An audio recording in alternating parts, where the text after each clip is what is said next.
Hey everybody, it's the coach. You're tuned in to Sunday Night Football on EA Sports. Straight ahead, we've got a terrific matchup on tap between the Baltimore Ravens and the Pittsburgh Steelers. I'll join you again at halftime to look at some of these stats and scores from earlier this afternoon. But for now, it's Sunday Night Football. And on the call, as always, Brandon Godden and Charles Davis. All right, Coach. EA Sports coverage of the NFL brings us to the steel capital of the world, Pittsburgh, PA, and Heinz Field. Nothing like the fanfare of introductions to an NFL game, and that was in evidence a moment ago. Fireworks, pyrotechnics, you name it, this crowd is ready as their guys get set to match up between the Baltimore Ravens and the Pittsburgh Steelers. With Charles Davis, I'm Brandon Gaudin. Charles, we look at this Steeler ball club entering play.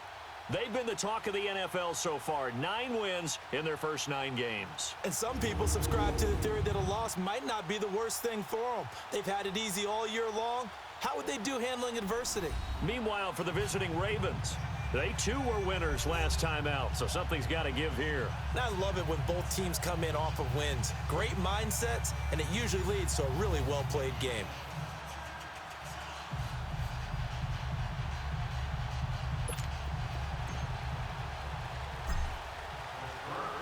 The NFL season has hit high gear, and off we go in Week 11 on EA Sports. And this will be a touchback as that sails over the end line. So here come the Ravens with their first look on offense. And leading them out there, their 6'5" quarterback. And this could be a whole lot of fun because if his game plan goes into effect early, we're going to see some shots downfield, aren't we? What did he talk to us about? Stretching the field. Wants to open things up for not just his receivers, but for anything underneath. Well, that was the theme, the front page of the sports section, where the columnists write possible air raid. So we'll see. Yeah, it's going to be interesting to see how the coaches view that, right? Who gave away the game plan? I think it's pretty obvious, though. That'll help them win. And the Steeler pressure too much here. He's going to go down. We talked about prior to the game, and it played out right there on the first play, didn't it? This offensive line is going to have his hands full all night long. Now, you often speak of scripts to start a game. Does this mean that play number 2, they're going to go off the script a little bit? Yeah, what's interesting is that most people, when they script now, they actually script those contingencies in, okay, in case they can't run the play they want to.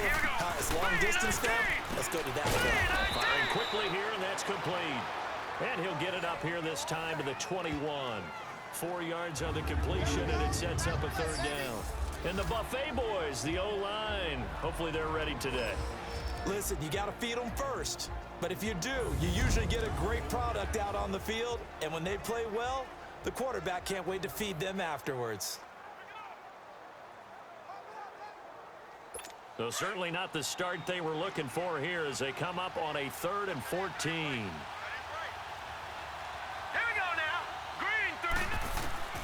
Operating from the gun, Moses. And this is going to be incomplete. And third down is a key down in any game you play. And third down defense, something we've got to watch in this one. Got to be effective on the passing downs. That's a pretty good first step right there. The Ravens send their punter out now. He'll kick it away after a 3-and-out on the opening drive of the game.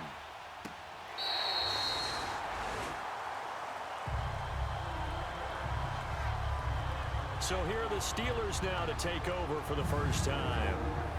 And we get a glance here at their leader, the man who will be calling the plays under center.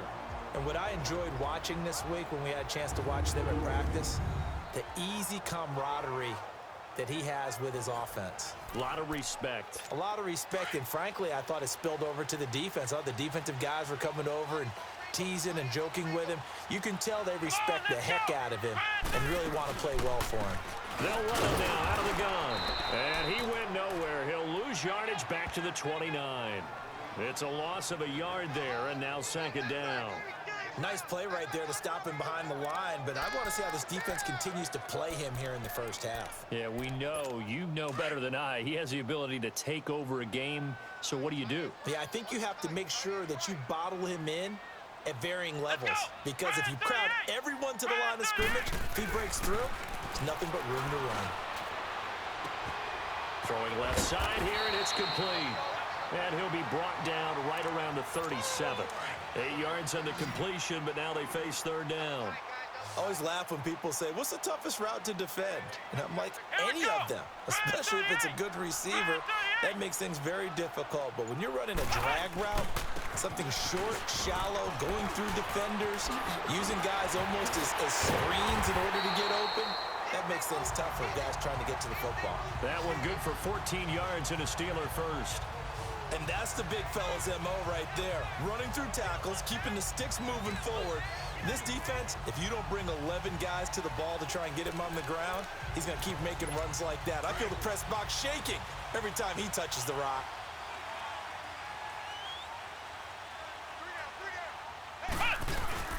From the midfield stripe, they'll look to throw. And his throw here's incomplete.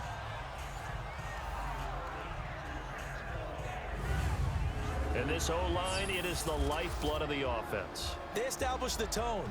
Mean, nasty, physical. They can't wait to get after people. That allows the rest of the offense to feel confident.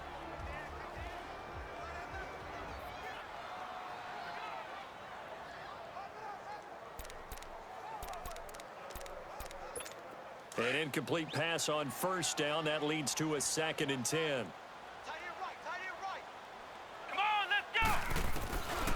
They'll look to throw. And he comes back with one complete. That catch good for 5. It's third down.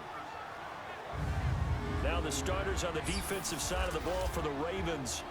Well, they were very strong in that victory from a week ago. I was so proud of you in our meeting with the defensive coordinator because you asked the question that set him off.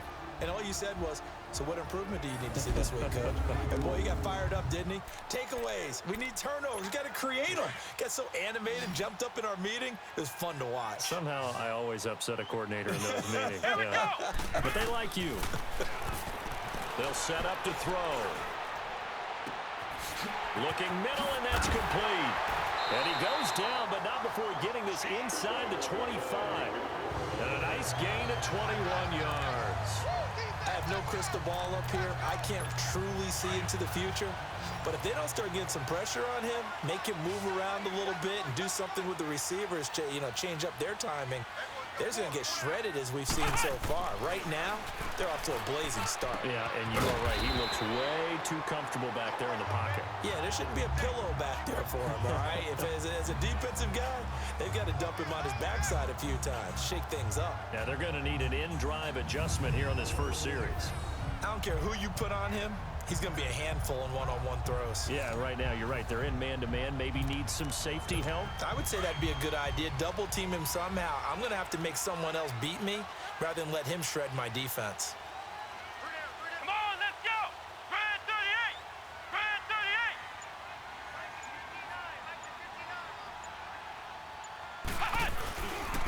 38! And they'll run it here. And he's in. Touchdown, Steelers. A great play there with touchdown number 12 on the year. And the Steelers have taken a first-quarter lead.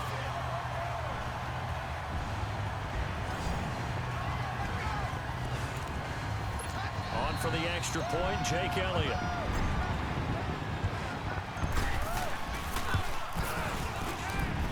Elliott good with a PAT, and it's now a 7-0 game.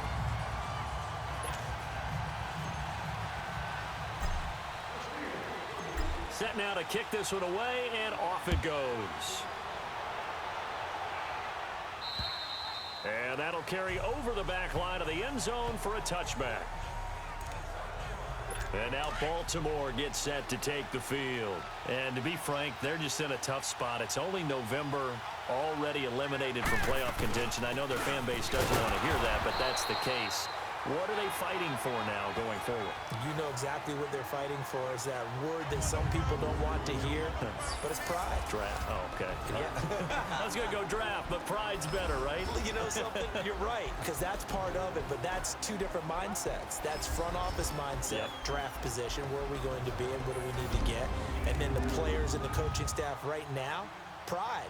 Can they win some games and feel better about themselves despite the fact they have no shot at the playoffs? The last play got just a yard. Here's 2nd and 9 from the 26. Set, 3-19.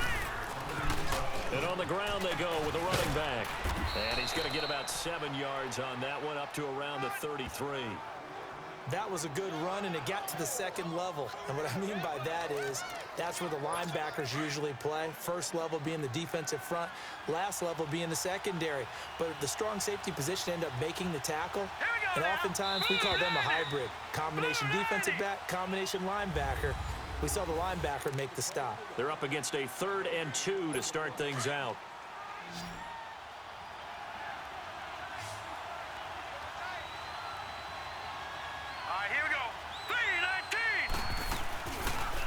They'll try and pick it up by running the action to the right. And he'll be limited to a short gain up to about the 34-yard line.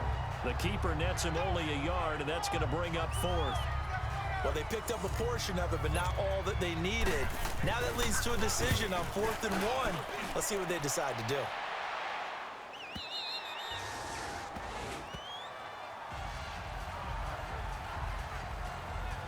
Out comes the Steeler offense now, ready to see what they can do here.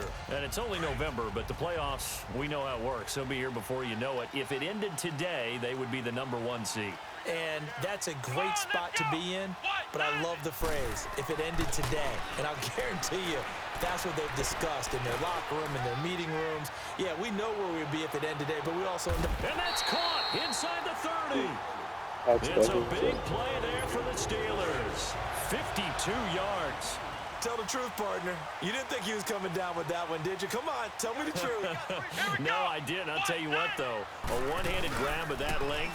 Talk about giving your team a little juice. Oh, big time. I mean, everyone's going to be excited about that one, whether you're on the field or not. It permeates its way through the entire team, and I can't wait to see what they do on the next down.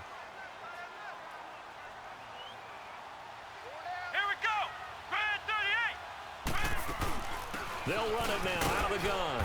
And he'll get this one down to about the 27. Only a yard on the pickup there, so it leaves them needing a conversion here on 3rd and a tough 9. One thing to keep in mind, partner, especially in the second half, when you've got a running back of this size, of these dimensions, I can just tell you, attrition does set in for a defense because you're excited about hitting him in the first half. Maybe not so much in the second half, and some of these shorter gains turn into bigger runs later. Now throwing on 3rd down there, but he cannot connect. Fine work by the Baltimore defense to help bring up 4th down. Not only was the call spot on, how about the execution of that defense right there? Zone was absolutely locked up tight. He was trying to force it in there on 3rd down. But if there's a time to force it, he felt like he needed to make a play, right? Yeah, exactly right. 3rd down, you got to try and find something. There's nothing available there for him. Everything looked good. Good snap, good hold. Sometimes, though, the ball just doesn't want to go where you want it. And this one winds up no good. And now here come the Ravens. They've had it twice. They've punted twice. Not the start they were hoping for. Not at all. And let's face it, every facility we visit, everyone talks about converting on 3rd down, how big that is. Rush coming, and he's taken down. Brandon, if I'm an offensive coordinator and I see an all-out rush like that, I file it away because I'm going to use their aggressiveness against them as this game goes on. I'm going to hit them with a screen soon. Off the play fake. Moses. He's going to look deep down the field. He rifles one that's intercepted. Picked off near the 42. And he'll return this ball across midfield to the 47-yard line. When you're in man coverage, you have help over the top, you become a much more confident defender. trail the receiver and know that someone over the top can make a play, and that's exactly what happened here. The free safety coming up with the interception. Let's go. They'll come out throwing here to start the drive. He's got his man on the crossing route.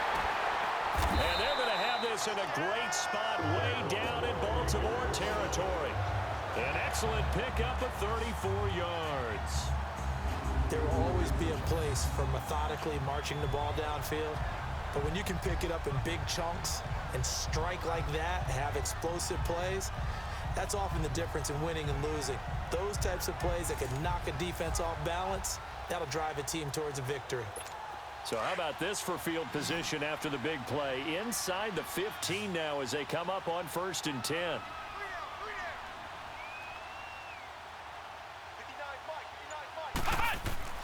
From the red zone now, they'll look to throw. This will be caught just inside the 10. And now they're inside the 10 as he's brought down at the 9.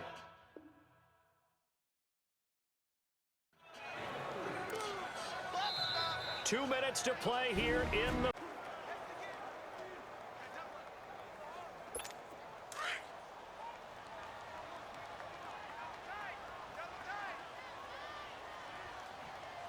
Come on, let's go. White 90. White 90. And they'll go with a ground attack here. And he powers his way up past the 30. It'll be a pickup of 5, but they're still left with about a mile to go on 3rd down. Well, we know he's an electric runner. Earlier this half, you were wondering how they were going to bottle him up at different levels. That was your suggestion. Wait, what the fuck?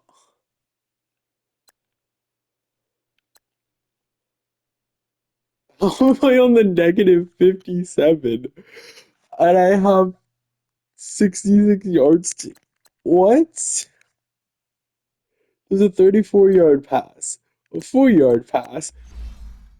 What? Yeah, certainly, because we have seen him bottled up at times. We've seen him play very well. We've also seen him pop the cork a few times and get out of there. This should be a 3rd and 6. The fucking it. Excuse my language, but what? Incomplete. He had his hands on it but couldn't pick it. How is it a 4th and 66? Well, that certainly looked like something that they discussed all week The in first practice. Getting ready yard, for this it would be first Take the thing. big shot right out of the gate. I'm At actually getting worst, robbed. You'll open up the defense a little bit, loosen them up, have them back on their Again. heels. The fuck? Spinning No, away. no. Like, this is actual highway robbery. Give him 11 yards that time on the return. They literally... And the Ravens, they'll take over. Yeah. If anybody ever thought that I wasn't being truthful or exaggerating when I said things are programmed to happen, 1st and 10.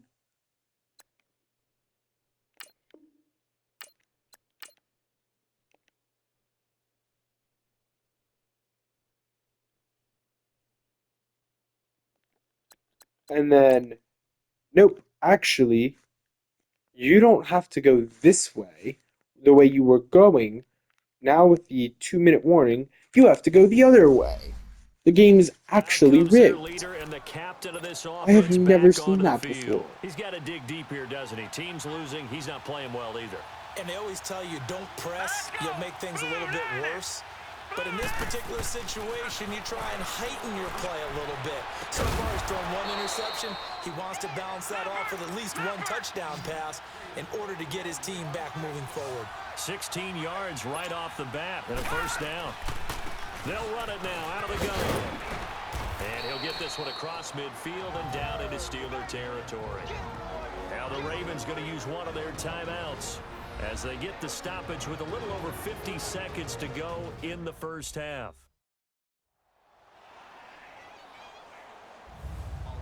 So we're back in the offense getting set following the call of that timeout.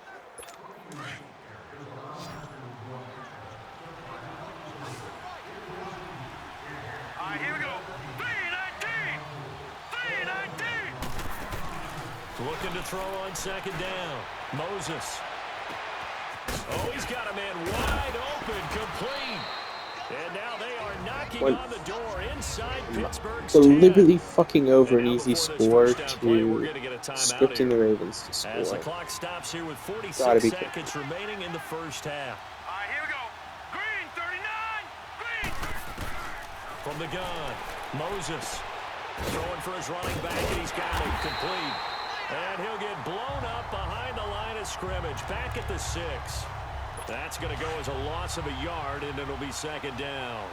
Well, that was a simple throw and catch, but even with that completion, 0 yards gained, so they're behind schedule on down and distance. I think they were hoping to get it to him. He can make a man or two miss, but that window closed quickly. Throwing again on second down, but this time it's incomplete. And incomplete there. A nice hit. Jars the ball free and brings up third down.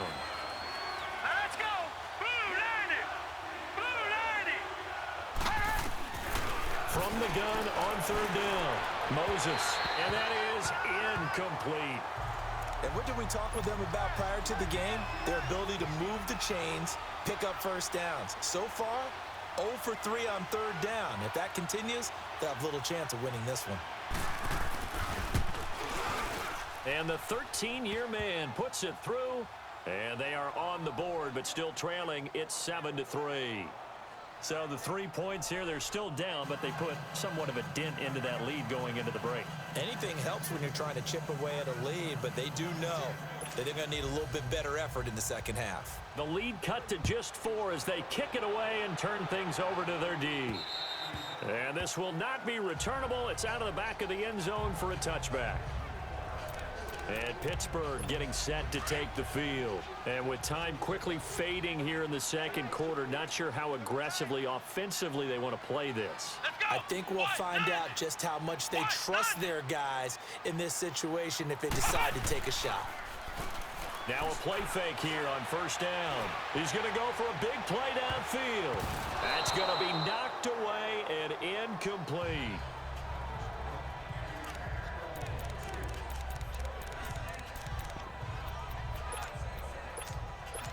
Line of scrimmage, again the 25, 2nd and 10.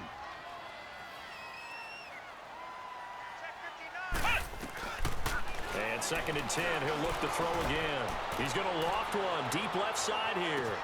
This is caught inside the 15. And he's going to take it in for a Steeler touchdown. A big play there in the final seconds of the first half. And the Steelers get the quick strike touchdown. And that's a lead that excites a team as they head into the half. Good way to finish things off. Yeah, able to extend that lead, and you always say it, that can totally change the complexion of half number 2. Yeah, it changes your morale, changes your outlook. But even before that, let's see if they decide to kind of squib kick or what they're going to do on the kickoff, because you don't want to give up a big play right before the half ends. Good point. And this one recovered by the hands team for the Ravens. So we reach halftime here in the Steel City with the Steelers on top. As we send you down to Orlando, where Jonathan Coachman has our EA Sports halftime report. Coach. All right, Brandon, thanks very much. We'll get back to you and Charles in a minute. But first, time to give the folks at home a look at what's going on around the NFL. We'll get started out at Arrowhead Stadium in Kansas City, where it was the Redskins who were victorious in that one on the road. We'll stay in the NFC North as we head over to the Motor City to check on the Lions at home in Detroit. And they were losers in that one to the visiting Green Bay Packers. 16-6 was the final score.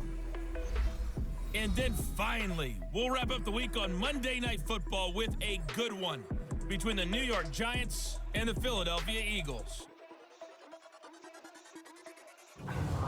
Meanwhile, in our game, it's been a back-and-forth first half. Who can put it together in the second half?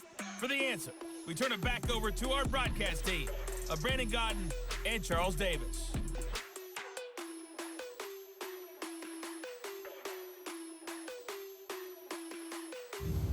All right, Coach, thank you, and we welcome everyone back for quarter number 3. So time for the second half as the Steelers have the lead, and they will also be receiving the football here to start the third quarter. This is taken just shy of the 10 here. Shannon through the defense. Solid return, pretty good field position. They'll start at the 32-yard line. Here comes the field general leading his offense back out there for the next possession. And he's been effective and they're winning, so it makes it a little easier to put a montage together. It really does, doesn't it? Because we can see him throwing it really well. But how about everything else that's going on? Protection has been excellent, and of course the guys catching the ball have provided some highlight reels themselves. Yeah, I mean, it's not always just one man. He's been good, but you got the guys catching the ball too. Yeah, you name it. It's all coming together for them. What they call that synergy.